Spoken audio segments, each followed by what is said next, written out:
Chase, you know more about this aspect than I do, being that you were a commissioned officer in the United States military. But I hope one of the things that Donald Trump does, among many, I mean, he's got his work really cut out for him because of the damage that Kamala Harris and Joe Biden did to this country. But my point is, I think he needs to cut the general staff in the Pentagon and in the military by half. There are too many generals.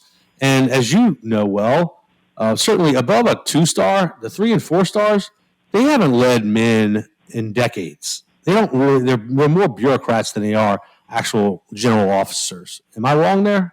You are spot on, Kristian. I could not agree with you more. Think back to World War II. We had roughly 12 million military men in the force at that point in time, and we had fewer general officers over that 12 million man force than we have in the Department of Defense today. It's what we call rank creep. The Pentagon is like every other federal agency. It exists to perpetuate its existence.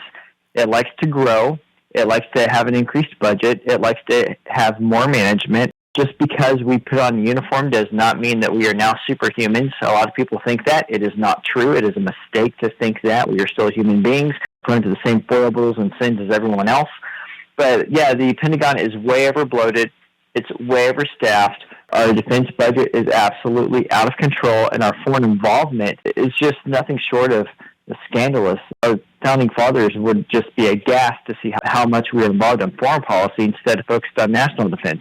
I'll give you an example, Kristian. I was just reading a story over the weekend on CNN where a senior defense official, going unnamed, was telling CNN how if President Trump ordered active duty troops to help with border enforcement, how it would hurt the Pentagon's readiness to be able to get involved in more foreign conflicts.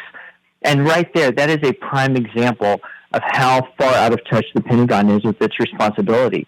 They look down on any idea of actually defending this nation because without getting our way of actually being able to do foreign adventurism, that's not the point. So I'm really hoping that President Trump will bring a hawk into the Department of Defense as the Secretary of Defense, and I'm hoping he will give that hawk an equally hawkish team throughout because they have a lot of restoration work to do in these 4 years.